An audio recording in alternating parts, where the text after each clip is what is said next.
The mop bucket squeaks against the tile at 11:47 p.m. Same wheel, same off-key squeal it's had for 6 years. Ronald doesn't hear it anymore.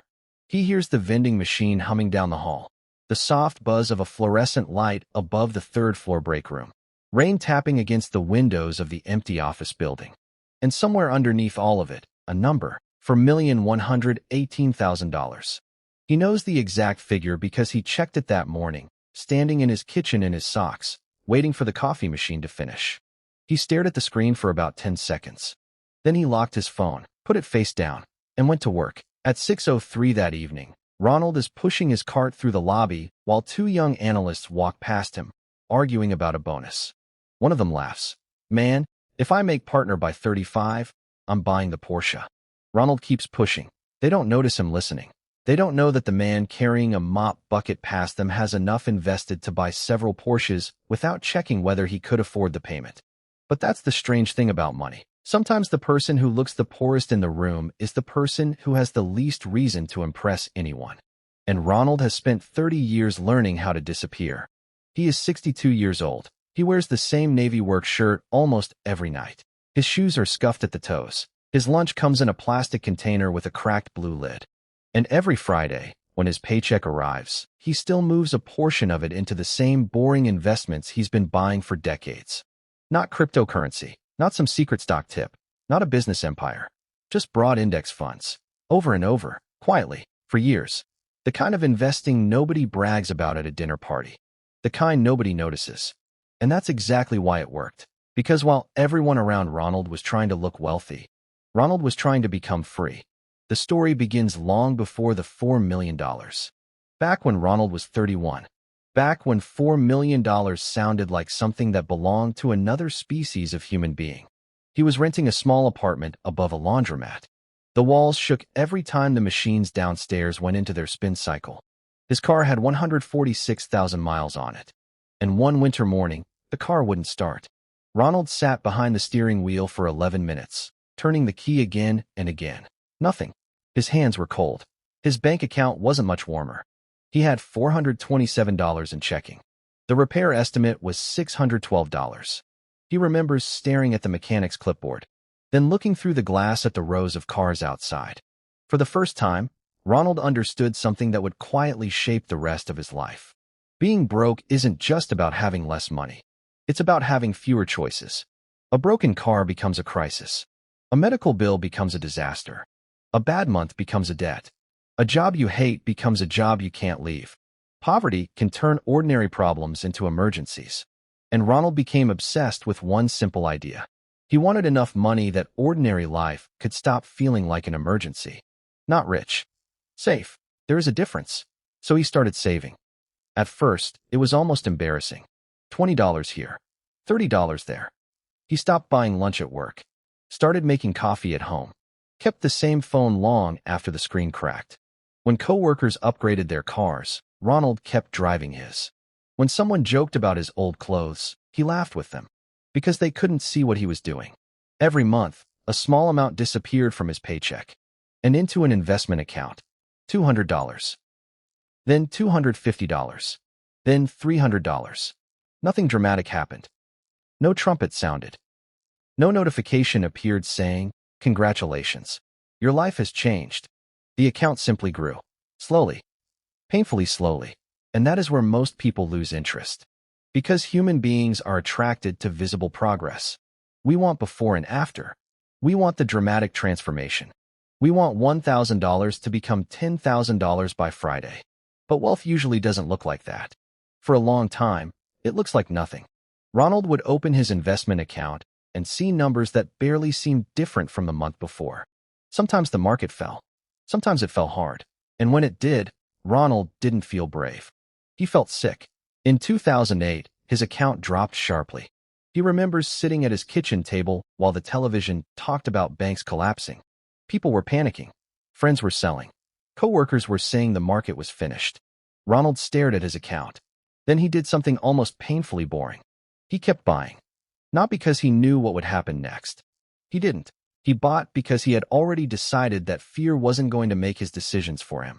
That may be the most important difference between people who build wealth slowly and people who spend their lives chasing it. They don't necessarily have more courage. They simply stop negotiating with every emotion. Ronald didn't need the market to make him feel good. He needed time. And time is where the story gets interesting. Because while Ronald's investments were growing, his life looked almost exactly the same. He still cleaned offices, still emptied trash cans, still wiped fingerprints from conference room tables, still arrived before most employees, still left after almost everyone else. And every morning, people with six-figure salaries walked past him without ever wondering who he was. One executive once complained about coffee stains on a table. "Can someone clean this up?" Ronald was standing 6 feet away. He cleaned it. The executive didn't say thank you. Ronald didn't care. At least, he told himself he didn't. But there were nights when he went home exhausted and wondered what his life would have looked like if someone had noticed him. That's the part nobody talks about. Money can buy privacy, but privacy can sometimes feel a lot like invisibility. Ronald had money, but he didn't have status. And humans are strange creatures. We don't just want security. We want recognition. We want somebody to look at us and think, "You matter. You made it. You belong here." Ronald had spent decades becoming financially independent while remaining socially invisible. And then something happened that forced him to confront the difference. His company hired a new operations manager. His name was Daniel, 34. Expensive watch, tailored suits, new BMW. Daniel walked into the building one Monday morning and immediately began reorganizing everything. Within 2 weeks, he had changed the seating arrangements. Within 3, he had replaced several vendors. And one evening, he found Ronald cleaning the hallway. "How long have you been here?" Ronald looked up. "About 18 years. Daniel smiled. 18 years. Yeah. Must be nice. Job security." Then Daniel walked away. Ronald stood there holding the mop. He almost laughed. Job security. If Daniel knew the truth, he would have realized Ronald hadn't been trapped in that building for 18 years. Ronald had simply chosen to stay. There's a difference between being unable to leave and having the ability to leave but choosing not to. That difference is invisible from the outside. And invisible things are often the most powerful things in a person's life. By the time Ronald turned 55, his investment account had crossed $1 million. He didn't celebrate. He didn't tell his coworkers. He didn't buy a new car. He went home, made scrambled eggs, and sat on the edge of his bed. He stared at the wall. $1 million. The number he'd once considered impossible. And suddenly it didn't feel like a fortune. It felt like a door. For the first time in his life, Ronald understood that if something went wrong tomorrow, he would be okay. If his car broke down, okay. If his employer let him go, okay. If the world became more expensive, he had room. The money wasn't buying him luxury. It was buying him the ability to breathe. That's what wealth meant to Ronald. Not champagne. Not watches. Not houses with 12 bathrooms. A quiet nervous system.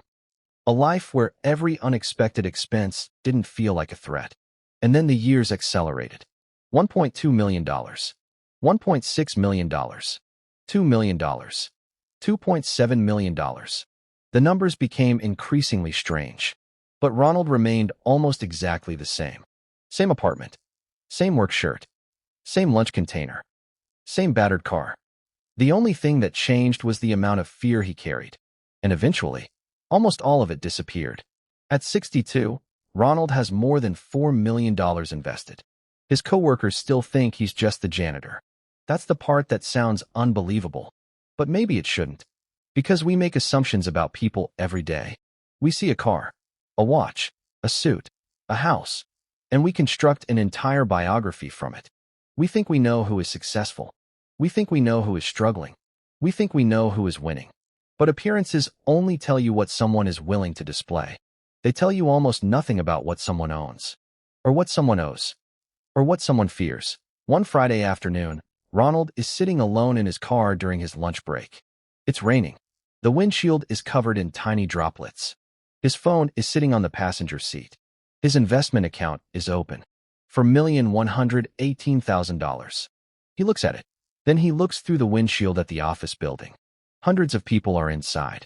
People rushing to meetings, answering emails, worrying about promotions, worrying about mortgages, worrying about whether they're falling behind. Ronald watches them through the rain. And suddenly he realizes something. He could stop. Today, he could hand over his keys, walk into the building, tell his supervisor he won't be coming back Monday, and nobody could force him to stay. That thought should feel triumphant. Instead, it makes him sad, because Ronald realizes he has spent so much of his life preparing for freedom that he never learned what to do with it. That's another hidden cost of financial independence. When survival has been your identity for decades, freedom can feel strangely empty. You wake up. Nobody needs you at work. No paycheck is required. No emergency is waiting. And suddenly you have to answer a much harder question. What is your life for? Ronald doesn't know yet. So he keeps working. Not because he needs the money. Because he likes being useful. He likes the quiet building after everyone leaves. He likes knowing which elevator sticks on the 4th floor. He likes helping the receptionist when she drops a box of papers. He likes the rhythm. The mop. The bucket.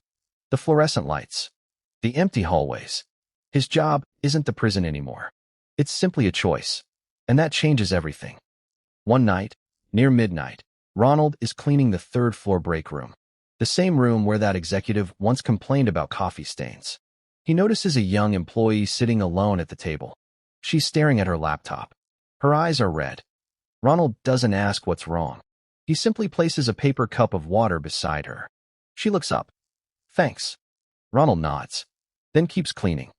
A few minutes later, she says quietly, I don't think I can do this anymore. Ronald stops.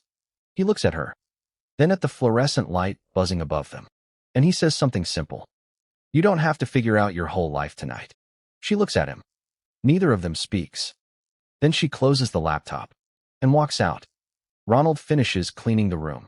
That moment stays with him, because he realizes that money was never really the thing he wanted. He wanted the ability to choose. And eventually, that's what his $4 million gave him. Not a mansion. Not applause. Not a different identity. Choice. The choice to stay. The choice to leave. The choice to help someone. The choice to say no. The choice to wake up tomorrow without being terrified of what happens if the paycheck doesn't arrive. And maybe that's why nobody knows. Because Ronald never needed the world to know. He had spent decades watching people perform wealth for strangers. He had watched coworkers buy things they couldn't afford to prove they were doing well. He had watched people accept jobs they hated because they needed the salary. He had watched people work late just so someone important would notice them. And he quietly reached a point where none of it mattered anymore. There is a strange kind of power in having nothing to prove. The next morning, Ronald wakes up at 5:42, makes coffee, puts on the same navy shirt, checks his phone. The market is down. His account has lost tens of thousands of dollars overnight. He stares at the number, then puts the phone away. He eats breakfast, picks up his keys, and walks outside. The world hasn't changed. The market hasn't changed. His coworkers haven't changed. The mop bucket still squeaks. At 11:47 p.m., Ronald pushes it down the same hallway. Squeak, squeak, squeak. Nobody looks up. Nobody knows that behind the ordinary face pushing that cart is a man who quietly built a fortune over 30 years. Nobody knows that he could walk away tomorrow. Nobody knows that the person cleaning their fingerprints from the glass may have more financial freedom than the people signing the biggest contracts in the building. And Ronald doesn't care. Because the greatest thing his money ever bought him wasn't something he could show. It was something nobody could see. The ability to live without asking permission. He reaches the end of the hallway, turns off the lights. The building goes dark. And for a moment, Ronald is standing alone in the silence. Then he smiles. Because tomorrow morning, he could come back. Or he could disappear forever. And either way, he would still be free. Maybe that's what real wealth looks like. Not the person everyone notices when they walk into the room, but the person who knows, quietly, that they can leave it whenever they want.